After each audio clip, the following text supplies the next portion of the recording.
Salut les gars, on se retrouve pour une nouvelle vidéo. J'ai des traces de masque de partout. J'étais dans l'eau il y a 2 heures. Vraiment pour moi une sortie incroyable. Une sortie improvisée de 2-3 heures. Je pensais jamais voir autant de poissons, avoir autant d'action en si peu de temps. Je vous laisse avec la vidéo. N'hésitez pas à me dire ce que vous en pensez en commentaire. Et moi je vous dis à la prochaine pour une nouvelle vidéo. Allez, ciao. On se retrouve dans l'eau directement les gars. Alors là, faut savoir que j'ai décidé de faire une petite sortie improvisée. J'avais un peu de temps en fin d'après-midi. La mer était belle donc j'ai décidé d'aller faire un tour. Là, j'ai pas encore passé la barrière parce que je suis allé sur un spot où il y a une barrière de corail. Et donc, je suis pas encore arrivé à la barrière. Je décide de m'échauffer un peu directement dans le bassin, histoire d'ouvrir mes voies respiratoires, comme on dit. Et puis, je vais taper un petit agachon parce que au loin, j'ai vu des petites gueules ferrées. Donc, je vais profiter en même temps de mon agachon pour essayer de les faire venir, peut-être. Après, c'est vrai que là, je suis pas du tout en mode chasse encore. Parce que moi, j'attends vraiment de passer derrière la barrière pour partir à la recherche des poissons. Mais elles sont pas mal, donc je profite, je reste un petit peu au fond. Et puis je fais des appels. Bon, elles restent à une certaine distance. Elles veulent pas trop rentrer parce que elles me voient un peu. Je suis pas assez bien caché. C'est vrai que les gueules ferrées, c'est des poissons très craintifs. Donc si vous n'êtes pas bien caché, à moins de tomber sur une qui est vraiment pas craintive, vous n'allez pas réussir à la faire rentrer. Allez, c'est parti, on rentre dans le vif du sujet. J'ai passé la barrière. Avant de commencer officiellement, n'hésitez pas à lâcher un pouce bleu et à me laisser un commentaire, ça m'aide beaucoup. Moi, je prends toujours un plaisir à lire, que ce soit des critiques ou des encouragements, il n'y a pas de souci pour ça. Enfin voilà. Moi, il faut savoir que j'aime beaucoup pratiquer tous les types de chasse. Donc selon l'environnement où je vais me trouver, je vais essayer de m'adapter. Là, ici, on a beaucoup de cavernes, de trous, etc. Donc moi, je vais beaucoup chercher à trous et aussi faire de l'agachon. Parce que c'est vrai que l'agachon, je sais que sur ce spot, ça peut payer parce qu'on a du gros pagre, on a du tasard qui passe, vous allez voir dans la vidéo. Tout ça, vous allez voir tout ça dans la vidéo plus tard. Donc là, je suis descendu, je suis environ sur 5-6 mètres. C'est pas très profond parce que je suis pas encore assez éloigné. Mais par expérience, je sais qu'il faut quand même essayer. Donc là, je suis descendu, je fais un agachon, je fais des appels. J'ai essayé de me camoufler au maximum derrière les pierres. Mais bon, cette fois-ci, ce sera pas payant, mais vous verrez, ce sera payant plus tard dans la vidéo. Donc là, je vais voir des trous, etc. Je vais décider d'aller observer. Donc j'ai une lampe. Il faut savoir que la lampe, chasse à la lampe, c'est interdit ici. Donc moi, je vais pas tirer de poisson. Mais par contre, je vais aller observer. Et je vais vous montrer un petit peu ce qu'on peut voir, ce qu'on peut trouver sous les cailles ici. Donc voilà, la chasse à trous, c'est aussi très important. On peut trouver de très beaux poissons à trous. Donc c'est à ne pas négliger. Là, vous pouvez voir au fond, on peut voir, j'essaie brièvement parce que c'est vrai qu'il y a beaucoup de courant. On voit brièvement un poisson bouger. Donc il y a un énorme lipu dans le fond qui devait faire au moins 2 kilos. Mais malheureusement, on voit juste sa nageoire dorsale. Vous pouvez voir aussi qu'il y a un petit pagre devant. Donc là, je vais remonter, mais je vais refaire une descente pour essayer de mieux vous montrer. Vous verrez aussi justement dans une des prochaines vidéos, j'ai attrapé aussi un lipu à trous, pareil, bien sûr, sans la lampe, qui était vraiment immense, qui faisait au-dessus de 2 kilos. Donc je vous montrerai tout ça dans la prochaine vidéo. Là, on voit le petit pagre qui tourne devant, etc. J'essaie de voir un peu plus loin, mais il y a beaucoup de courant parce que je suis vraiment dans la barrière de corail. Donc il y a beaucoup de remous et de courant, etc. Donc je vais pas m'attarder plus que ça sur cette crevasse et je vais essayer d'aller vous en montrer une autre. Donc là, je suis juste devant la barrière, à la limite, et il y a aussi également une énorme crevasse en bas. Donc il y a un peu de courant, mais évidemment il y a la houle, etc. C'est vrai que la mer était plutôt plate, mais il y avait quand même une houle qui nous ballottait, qui me ballottait surtout sur le fond de l'eau. Donc voilà, c'était pas super facile, mais là on peut voir qu'il y a une quantité de vie sous la pierre incroyable. Bien sûr, il fait sombre, c'est pas facile de voir. C'est pour ça que je montre avec la lampe, etc. Avec les yeux, ça peut aller si on reste un petit moment au fond, mais c'est pour vous montrer un peu. On voit des pagres jaunes énormes dans le fond aussi également. Là, je remonte parce que voilà, je suis un peu ballotté dans tous les sens, mais je vais essayer de redescendre pour vous montrer un peu mieux les pagres dans le fond. C'est vraiment des crevasses énormes, donc faut savoir qu'à n'importe quel moment, il peut y avoir un gros pagre, une pompano énorme. Vous pouvez trouver n'importe quoi, donc. Voilà, les trous, c'est à ne pas négliger, bien sûr. Après, il faut faire attention parce que ça peut être dangereux parfois. Mais voilà, donc là, je regarde au fond. J'essaie de vous montrer, mais ouais, c'est pas si facile parce qu'il y a vraiment beaucoup de houle. Et quand c'est comme ça, c'est vraiment pas facile, pardon, de se stabiliser pour essayer de regarder. Mais bon, on peut quand même voir qu'il y a une quantité de vie assez impressionnante.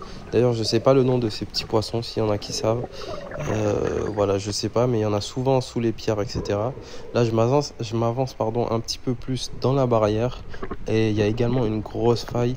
Malheureusement, je vais pas pouvoir descendre tout en bas parce qu'il y a beaucoup trop de houle et c'est un petit peu dangereux. Et donc voilà. Hop là, vous les avez vus passer de beaux lipous qui étaient encore cachés dans les trous. Donc là encore un trou énorme, donc à n'importe quel moment il peut y avoir un gros poisson caché dedans. Mais là je suis vraiment en observation pour vous montrer. Là je vais voir des beaux pagres jaunes dans le fond encore une fois. Mais ouais, je suis vraiment en observation. En plus je suis avec mon 115, donc tirer à trou avec, c'est possible bien sûr, je l'ai déjà fait. Voilà.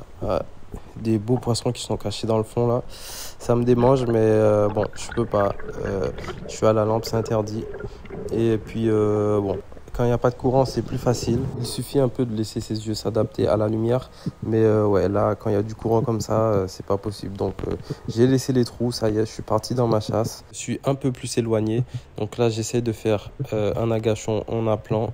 On le voit pas très bien à la caméra parce que c'est vrai que l'eau est un petit peu trouble au loin, mais il y a un gros banc de gorettes jaunes avec du poisson-chat dedans également. J'essaie de faire rentrer le banc parce que c'est pas forcément les gorettes jaunes qui m'attirent, mais dans ces bancs de gorettes, il peut y avoir parfois de beaux spécimens, soit de chats ou de pagres, qui se cachent. En effet, ils se sentent plus en sécurité dans un banc de poissons que tout seul. Donc voilà. Mais malheureusement, cette fois-ci, il n'y aura rien qui sera venu. Je vais essayer à côté, juste à côté, j'ai remarqué qu'il y avait une belle caille, donc une belle faille en dessous. Je me suis dit qu'à tout moment, il peut y avoir un poisson, donc j'ai décidé de descendre pour aller voir ce qui s'y cache. Donc là, on est toujours sur environ 6, un peu plus profond, 7, 8 mètres de fond. Donc je descends au fond pour voir ce qu'il y a en bas. Je vais essayer de regarder, même pour des langoustes, c'est vrai que j'en prends pas souvent, mais j'ai toujours mon lasso sur ma bouée. Cette fois-ci, il n'y aura rien. Donc je décide de rester un peu plus longtemps parce que je vois le banc qui s'est rapproché de moi derrière. Donc je vais essayer de prolonger un petit peu mon agachon pour le faire rentrer. Il y a de beaux chats qui tournent devant. Là, je suis parti un peu pour prendre tout ce que je peux prendre parce que c'est pas une sortie longue. Donc je vais essayer de ramener le maximum de poissons. Surtout en ce moment, la mer est très très mauvaise. Les conditions sont pas bonnes du tout. Donc je vais essayer de ramener le maximum de poissons. Là les gars, alors que j'étais à la surface, regardez, il y a un magnifique thasard qui passe en bas de moi. Il devait faire au moins 1 mètre, 5-6 kilos. Donc il nage très vite, mais je décide de le suivre à la surface pour essayer de me rapprocher. Il part assez vite vers le large, etc. Je me dis que j'en vois vraiment pas souvent de beaux comme ça. Donc j'essaie de le courser. Là il passe sur le sable au loin. Mais malheureusement, il va pas ralentir du tout, pas du tout. Et donc, je vais finir par le laisser partir. Mais malheureusement, c'est un super poisson. Je suis un peu dégoûté. Mais l'un dans l'autre, les gars, il m'a ramené sur une zone que je connaissais pas du tout. Et vous allez voir, bon, ça va payer. Donc là, je décide de descendre sur une pierre qui est juste en bas de moi. J'ai vu pas mal de perroquets, de beaux perroquets de 800, 900 grammes tourner. Et puis en descendant, hop, un joli petit hasard qui passe devant moi. Je décide de prendre le tir. Joli tir, bon, bien centré, etc. Pas de risque que le poisson se décroche. Bon, il est beaucoup moins gros que celui que j'ai vu passer, mais comme on dit, c'est mieux que rien. Et voilà, donc premier poisson, ma chasse, elle est lancée. Je suis content, au moins j'ai un poisson à mettre sur mon accroche poisson. Donc là, le poisson, il se débat un petit peu quand même. C'est vrai que c'est quelque chose que j'adore beaucoup avec les thasards. C'est des poissons très combatifs. Donc là, pour le coup, c'est un Cero mackerel ou king mackerel hein, pour les scientifiques. Moi, je les appelle tous thasards. Parce que voilà, j'ai juste la flemme. Je le tue rapidement pour éviter de le faire souffrir, bien sûr. Et puis voilà, premier poisson de la sortie, let's go. Vous allez voir que c'est pas du tout fini. Je vais faire vraiment une chasse super intéressante en très peu de temps. Donc, et j'ai vraiment pris beaucoup de plaisir durant cette chasse. Là, comme vous avez pu voir, j'ai laissé ma bouée un petit peu plus loin en coursant le thasard. Donc j'ai mis le thasard directement sur le fil de mon fusil. C'est pas le plus pratique du tout, mais bon. Pour le coup, j'ai pas le choix. Je suis descendu sur la pierre juste en bas de moi. Comme vous pouvez voir, il y a beaucoup de vie. Enfin, il y a pas mal de vie. Il y a de beaux rougets juste devant, mais je suis pas parti pour prendre ça. Je prolonge encore un petit peu mon agachon. Je regarde toujours un peu au loin pour voir s'il n'y a pas un gros poisson qui peut arriver. Mais là, pour le coup, il n'y aura rien. Mais vous voyez qu'il y a vraiment pas mal de vie sur cette pierre. Donc, je vais insister et puis il y aura peut-être un poisson qui va passer. J'avance un petit peu plus loin parce que j'ai remarqué qu'il y a de beaux perroquets qui tournent. C'est vrai qu'ils sont un petit peu craintifs parce que quand je m'avance, ils partent plus loin. Donc je décide de changer de technique et plutôt de courir après eux. Je vais faire un agachon juste devant et puis essayer de les faire venir. Donc je descends, il y a un peu plus profond, cette fois on est environ presque sur 10 mètres. Dans les prochaines vidéos, de toute façon, vous verrez, je me suis acheté une nouvelle montre, ce sera beaucoup plus sympa, je pourrai enfin vous montrer les profondeurs. Donc là, je me pose au fond, j'essaie de m'accrocher comme je peux. Comme vous voyez, il y a beaucoup de houle. Regardez le sable devant, comment il se lève. Pourtant, je suis presque à 10 mètres de fond. Mais bon, je fais avec. J'essaie de faire des petits appels de gorge pour essayer de faire venir les poissons. Mais même les appels ne fonctionnent pas. Donc vous verrez plus tard dans la vidéo, je vais utiliser d'autres techniques qui, eux, fonctionneront. Donc là, je vais remonter parce qu'il y a beaucoup trop de houle et je suis beaucoup trop ballotté. Là, juste sur cette action, justement, je vais utiliser une autre technique. Donc la coulée. J'ai vu un très beau chat bleu en bas, justement. Et il est assez calme. Donc je décide de lui couler dessus, tout doucement, sans faire de bruit, et éviter tous les mouvements parasites qui pourraient effrayer le poisson. Donc là, je me rapproche doucement. Le poisson a l'air assez serein. Le poisson a l'air très serein, donc je vais pouvoir me rapprocher. Et là, il va faire un virage. Hop, je vais prendre le tir. Alors, c'est un très bon tir en plein milieu. Les poissons-chats, c'est vrai qu'ils se déchirent assez facilement. Donc, il faut assurer son tir quand on en tire un. Mais malheureusement, j'ai vu très bien que la flèche s'est coincée dans le trou. Donc, je décide de remonter à la surface, reprendre un peu mon souffle. Je suis remonté à la surface, mais bien sûr, je garde un œil sur le poisson. À tout moment, il peut y avoir une murène ou même un requin parce que je suis dans une zone où il y a des requins qui peut débarquer et me prendre mon poisson. Donc je reprends mon souffle assez rapidement et je redescends directement pour essayer d'aller voir comment ça se passe en bas. Donc là, le poisson, il est presque, il est mort, hein, il est presque mort. Mais la flèche est assez bien coincée, donc j'essaie de tirer un peu dessus. Mais elle veut pas sortir. Si je peux vous donner un conseil, les gars, dans un premier temps, si vous tirez comme un bourrin, tirez comme un bourrin. Mais si ça marche pas, essayez la méthode un peu plus en finesse. Moi, c'est toujours ce que je fais. Dans un premier temps, je tire comme un bourrin, mais si ça sort pas, c'est qu'il faut tirer un peu plus doucement ou un peu mieux. Regardez comment la flèche elle est coincée. Je vais remonter à la surface, mais je vais reprendre mon souffle assez rapidement et redescendre tout de suite parce que, comme je l'ai dit avant, il faut pas laisser son poisson trop longtemps en bas parce que justement, vous allez le voir, ça peut attirer les prédateurs. Et juste là, j'ai vu une petite murène qui commençait à se rapprocher juste dans le trou en bas. Donc je décide de remonter mon poisson pour le sécuriser, sinon elle va partir avec. Ah, il y a une murène dans le trou, putain, merde alors. Donc voilà, elle m'aura un peu compliqué la tâche, mais au final, je ressortis ma flèche et le poisson dans l'apnée juste après. Voilà, un magnifique perroquet bleu de 600-700 grammes. Donc j'ai fini par aller mettre mes poissons sur l'accroche poisson parce que c'était vraiment pas possible de chasser avec 2 poissons sur son fusil. Quoique je l'ai déjà fait, mais bon, c'est pas très évident. Là, je descends tout de suite après sur une caille à côté. J'ai vu pas mal de vie encore, donc je vais essayer d'agachonner pour essayer de faire rentrer du poisson. Je vois des belles carangues, du perroquet, de beaux colas tourner autour. Donc voilà, je décide de prolonger en sachant qu'il y a aussi du thasard qui peut passer. Je reste un petit peu sur le fond en attendant de voir. Et puis j'attends. Je reste patient, je bouge pas trop. Il y a des perroquets qui tournent, mais ils sont pas aussi beaux que l'autre. Donc au final, je vais pas tirer et puis je décide de remonter. Mais en arrivant à la surface, je vais voir 2 belles carangues qui passent en bas.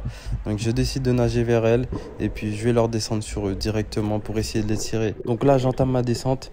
Je vais essayer de leur couler dessus. Mais c'est vrai qu'elles avancent assez vite et puis ces carangues, donc c'est des carangues franches. Je sais que quand elles passent, en général, elles aiment pas trop faire demi-tour. J'essaie de faire des appels. Mais bon, malheureusement, je vais pas avoir d'occasion de tir et puis elles vont partir. Et ouais, parfois, même souvent, c'est comme ça, la chasse, ça marche pas tout le temps. Même juste après, je vais avoir encore une occasion de tir. Cette fois-ci, je vais pouvoir tirer sur 2 belles carangues franches qui passaient en bas de moi. Je vais pouvoir les aligner, mais malheureusement, cette fois-ci, je vais les louper. C'est pas des poissons faciles à tirer. C'est vrai qu'elles sont assez fines en soi. Et là, un tir de 3/4 arrière, c'est vraiment pas simple. Donc, cette fois-ci, c'est loupé pour moi. Mais vous allez voir, je vais avoir l'occasion de me rattraper juste derrière. Alors, je suis en train de taper mon agachon. Je fais des petits appels pour essayer de faire rentrer le poisson comme d'habitude. Et là, sur ma droite, je vais voir un beau perroquet. Donc, c'est vraiment une belle pièce.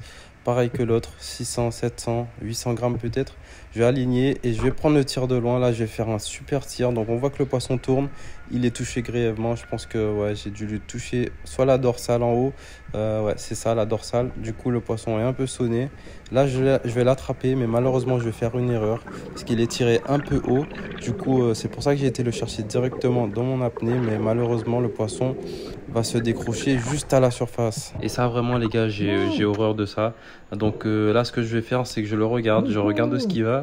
Et puis je vais le voir rentrer sous une caille. Donc je vais recharger mon fusil en 4e vitesse le plus rapidement possible. Je le suis toujours des yeux. Et là il va rentrer sous cette pierre là juste devant. Donc voilà, là je recharge mon fusil. Je recharge assez rapidement, ça va. Et je descends tout de suite et vous allez voir, je vais le revoir. Ça y est, je suis parti pour la descente et là je vais me poser au fond. Je vais aller devant la caille où je l'ai vu et hop, vous allez voir, hop, juste là. Vous avez vu la petite motte de sable qui a bougé? C'était lui et en fait, malheureusement, j'ai pas eu le temps de le tirer. Et il est parti encore plus profond dans la pierre et je vais pas le retrouver. J'aurais beau essayer, je vais replonger de ce côté-ci pour regarder si je le vois, mais je vais pas le retrouver. Et puis bon, je pense qu'il a survécu parce que la blessure était pas si grave que ça. Mais bon, c'est pas grave, tant pis, ça arrive, c'est comme ça. Là les gars, on arrive sur une autre action, je vais utiliser une technique différente. Écoutez bien la surface de l'eau. Je tape de toutes mes forces et en fait, merci Stéphane Dudon. Il appelle cette technique l'effaroucher. Donc j'ai vu un koala énorme juste devant cette grotte. Moi, en sachant qu'ils aiment se réfugier sous les cailles quand ils sont apeurés, j'ai dit que je vais essayer. Et en effet, le poisson est rentré sous la caille pour se cacher. Donc moi, tout de suite, c'est pas facile de reprendre son souffle, mais je descends tout de suite et là je m'attends à voir le poisson caché sous la caille. Donc je me prépare à tirer, je descends doucement. Là j'analyse parce que je vois pas encore le poisson et je vais le voir passer au fond qui va vouloir partir rapidement. Donc je vais avancer mon fusil, je vais tirer en tir réflexe. En effet, vous pouvez voir juste à gauche, je vous ai mis un ralenti, on voit ça que jeune qui arrive. Il va passer au fond pour s'échapper et je vais tirer rapidement. Je sais pas si je l'ai eu, il était juste à côté du poisson armé. Je suis trop juste pour aller voir directement sous la caille, mais je pense que je l'ai eu parce que je vois la flèche qui bouge. Donc là je remonte pour reprendre de l'air rapidement et là je vois mon fusil qui bouge et je me dis que je l'ai eu. Par contre il faut que je réagisse rapidement et que je redescende assez vite avant que le poisson il puisse se décrocher parce que je ne sais pas du tout comment je l'ai tiré. Donc je vais voir directement en bas et puis là je vois la flèche qui est ressortie un petit peu mais qui ne bouge pas beaucoup. Donc je me dis que j'ai peut-être perdu le poisson, mais je vois la queue du poisson et là je ressors un super poisson. Là je suis super content parce qu'en plus de ça j'ai effectué un super tir. Ça a presque séché le poisson et en plus c'est un magnifique koala. Il faisait presque voilà, 1 kg, 1,5 kg. Mais je suis super content aussi d'avoir pu expérimenter cette technique qui marche du coup très bien aussi ici. Ouais, l'effaroucher ça marche sur les koalas les gars. Donc si jamais vous voulez l'utiliser, n'hésitez pas. Donc voilà un super koala là, magnifique koala. Ça c'est un très bon poisson à manger.